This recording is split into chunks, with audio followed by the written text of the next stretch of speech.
नमस्कार दोस्तों, स्वागत है आपका मेरे YouTube चैनल मैथ विद विकास शर्मा में। आज हम आपके लिए चैप्टर 6 के जो बचे हुए क्वेश्चन हैं जो परीक्षा में बार बार आते हैं उन्हें लेकर आए हैं, जिसमें आज पहला प्रश्न है, दिखाइए कि फलन x की पावर x का निम्नलिखित मान 1/e की पावर 1/e होता है। हमने कह दिया बेटा, माना y बराबर x की पावर x, दोनों पक्षों का लॉग लेने पर दोनों पक्षों का लॉग लिया बेटा, यहाँ हो गया log y बराबर log x की पावर x। हम जानते हैं log में यदि घात में है तो घात आगे आ जाती है, यानी इसको हम log x की पावर x को x log x भी लिख सकते हैं।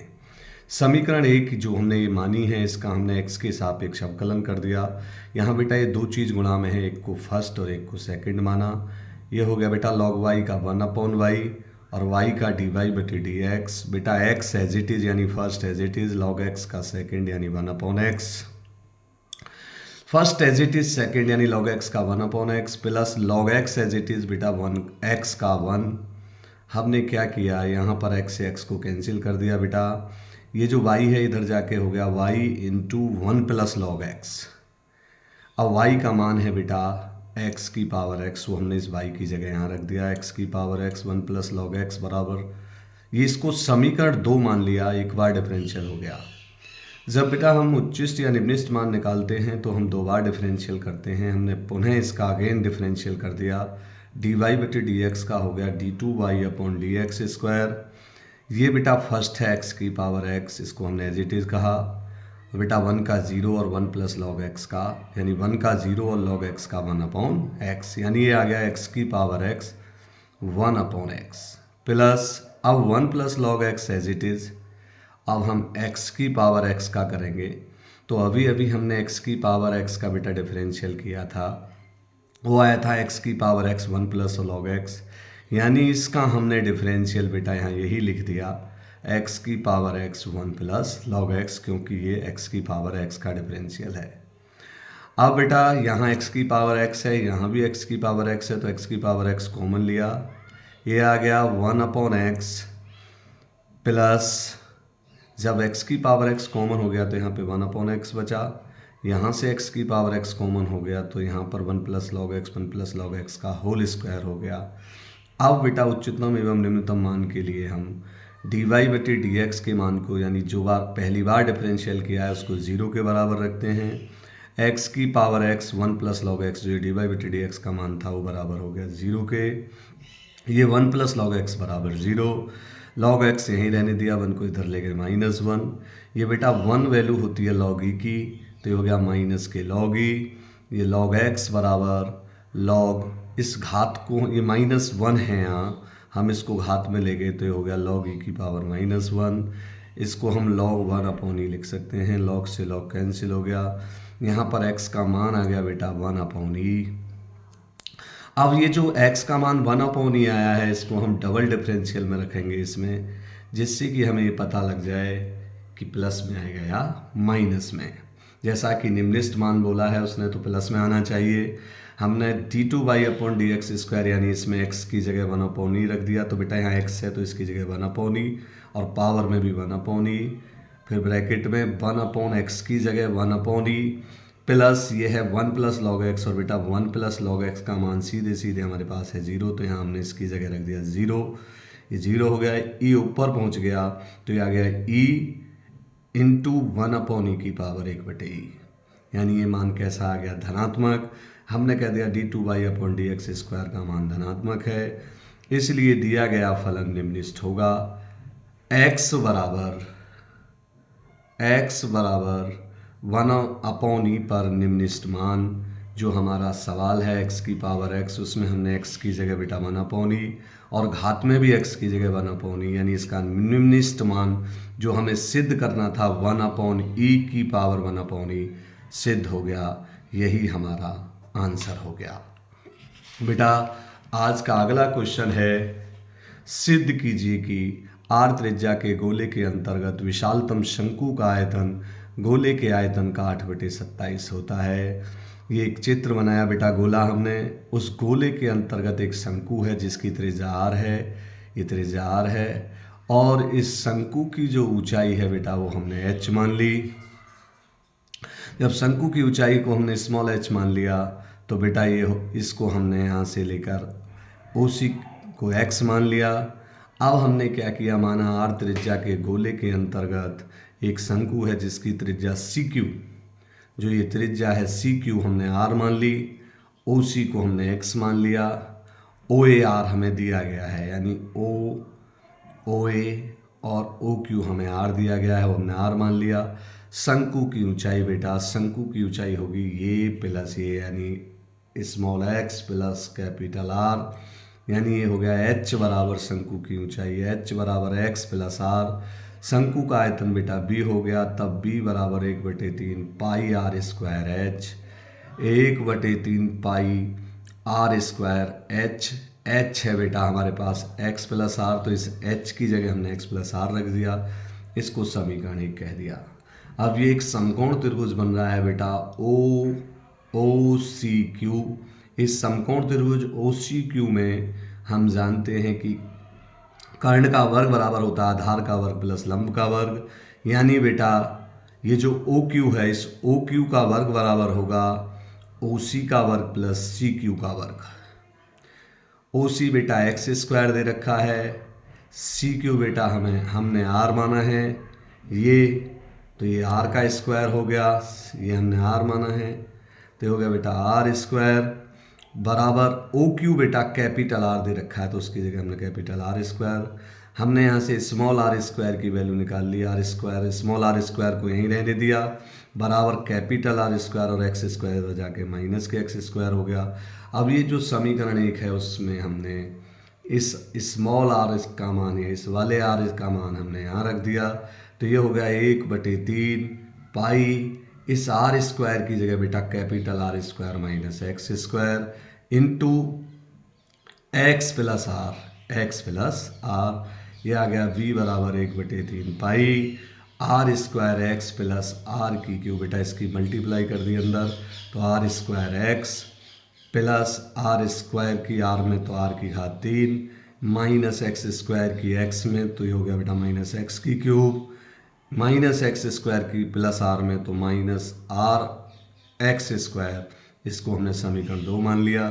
समीकरण 2 का हमने x के सापेक्ष अवकलन करने पर इसका अवकलन हो गया बेटा dv/dx, ये हो गया 1/3 पाई, इसका अवकलन करेंगे बेटा r square constant as it is रहेगा, x का 1 हो गया, r की घात 3 कॉन्स्टेंट है 0 हो गया, x की घात 3 का 3x स्क्वायर हो गया, ये 2 आगे आ गया बेटा माइनस के 2rx, फिर हमने पुनः अवकलन किया अगेन डिफरेंशियल इस समीकरण का, तो हो गया d2v/dx स्क्वायर, ये हो गया 1/3 पाई, बेटा ये r स्क्वायर कॉन्स्टेंट है 0, यानी ये भी 0 है ही, 3 दूनी 6 माइनस के 6x, ये हो गया x का 1 तो हो गया माइनस के 2r, इन दोनों जगह से हमने माइनस कॉमन ले लिया, तो ये आ गया माइनस के पाई/3 2r प्लस 6x, बेटा 2r को आगे लिख लिया, 6x प्लस के हो गया और माइनस बाहर आ गया, ये d2b/dx स्क्वायर का मान हो गया। अब बेटा हम उच्चतम एवं निम्नतम मान के लिए जो हम पहली बार डिफरेंशियल करते हैं dv/dx, यानी ये वाला जो मान है इसको हम 0 के बराबर रखेंगे, तो ये आ गया बेटा r square minus 3x square minus के 2rx बराबर 0। बेटा 3x स्क्वायर को हम इनको इधर ले गए तो इधर जाके कैसा हो गया प्लस के 3x स्क्वायर, ये इधर जाके प्लस के 2rx और ये प्लस के r स्क्वायर इधर जाके हो गया माइनस के r स्क्वायर। अब हम इसके गुणनखंड करेंगे, तो हमने इसके गुणनखंड कर लिए बेटा 3rx माइनस rx, इन दोनों जगह से हमने बेटा 3x कॉमन ले लिया तो ये x प्लस r हो गया, इन दोनों जगह से माइनस r कॉमन ले लिया तो ये x प्लस r हो गया बराबर 0, यानी यहाँ से कॉमन आ गया x प्लस r और 3x माइनस r बराबर 0। यहाँ से एक बार x का मान तो माइनस r हो गया बेटा, ये अमान्य होगा क्योंकि त्रिज्या कभी भी जो दे रखी है वो ऋणात्मक नहीं होती, इसलिए अमान्य हो गया। अब बचा 3x माइनस r बराबर 0, इस r को हम इधर ले गए, ये 3 में आ गया तो x की वैल्यू आ गई r/3।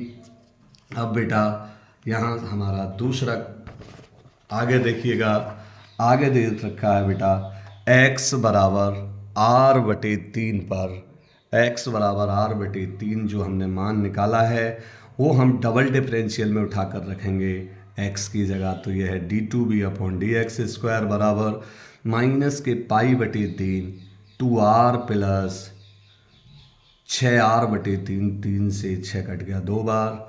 ये आ गया बेटा 2r और 2r यानी 4।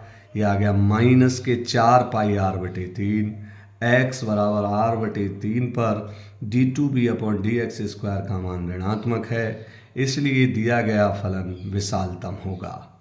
बेटा विशालतम कह दे, उच्चतम कह दे, निम्नतम कह, विशालतम कह दे, अधिकतम कह दे, उच्चिष्ट कह दे, सबका मतलब एक ही होता है।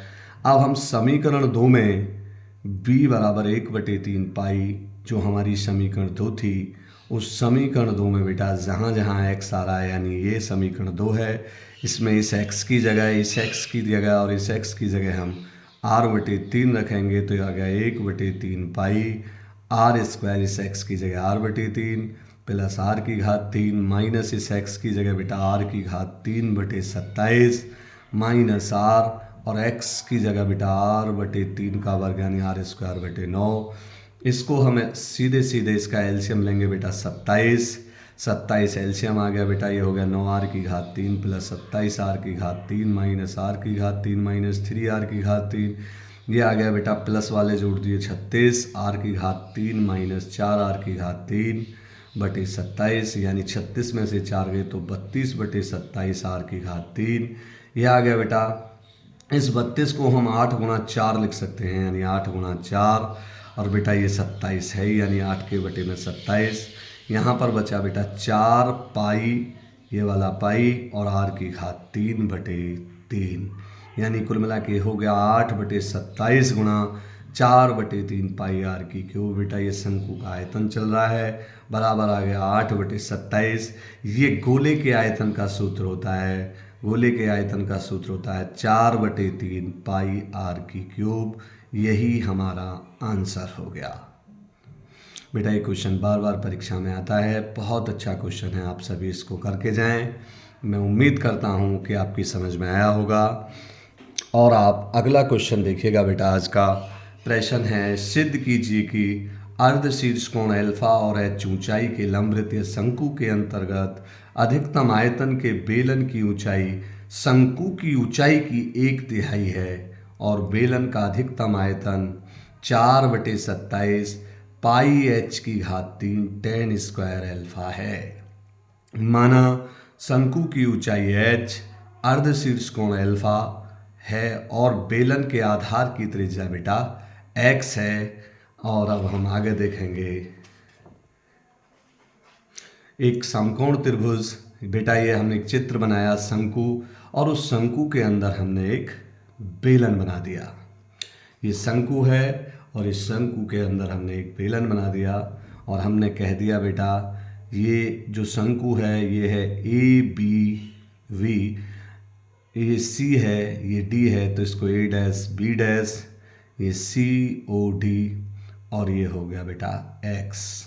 हमने बेलन की जो त्रिज्या है उसको बेटा x माना था, और शंकु की ऊंचाई को हमने स्मॉल h माना है, और जो बेलन है उस बेलन की ऊंचाई को हमने कैपिटल H माना है।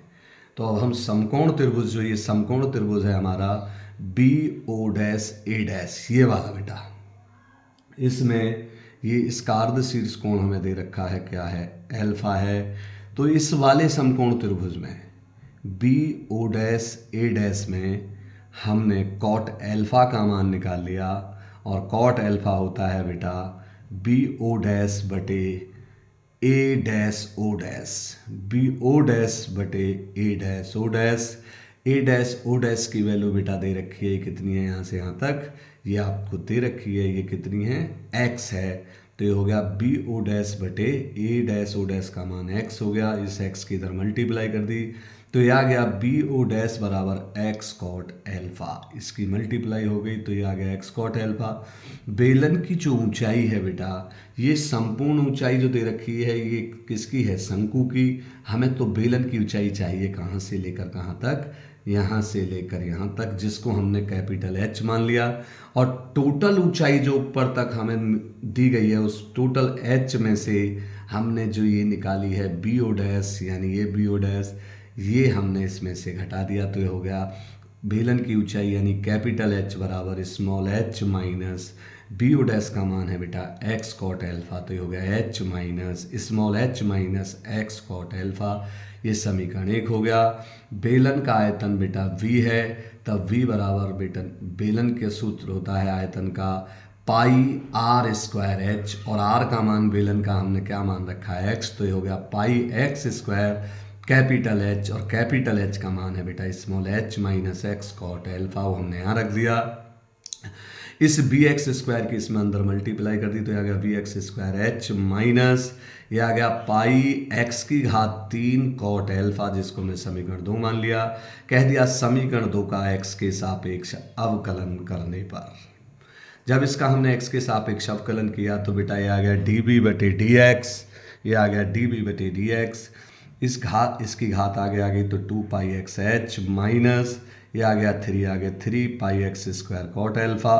पुनः फिर हमने अवकलन किया एक्स के सापेक्ष तो ये बेटा एक्स का 1 हो गया, तो यहाँ रह गया 2 पाई एच माइनस ये हो गया 3 दूनी 6 पाई एक्स कॉट एल्फा। इस समीकरण 3 मान लिया बेटा। उच्चतम एवं निम्नतम मान के लिए जो हम पहली बार डिफरेंशियल करते हैं इस वाले को 0 के बराबर रख दिया, डी बी बटे डी एक्स बराबर 0। ये आ गया 2 पाई x H minus 3 pi x square cot alpha, ये वाला मान हमने 0 के बराबर रख दिया।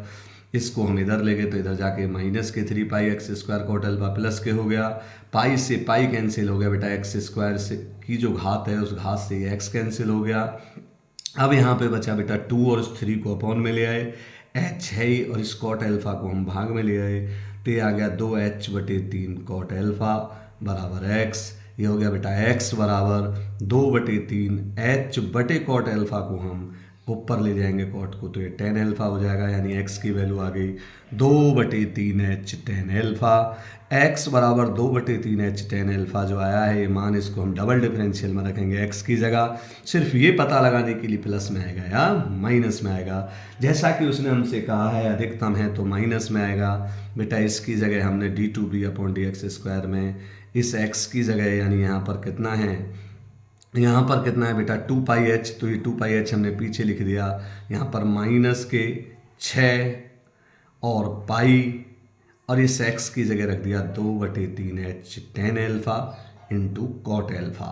इस tan एल्फा को तो यहीं रहने दिया, कॉट को 1/10 लिख लिया, 10 से 10 कट गया, ये माइनस के 4 पाई एच प्लस के 2 पाई एच, माइनस के 4 पाई एच में से प्लस के 2 पाई एच गए तो बेटा ये बचा माइनस के 2 पाई एच। इससे हमें ये पता लगा कि ये जो मान हमारा आया है ये ऋणात्मक है, इसलिए d2b upon D x square का मान ऋणात्मक होगा।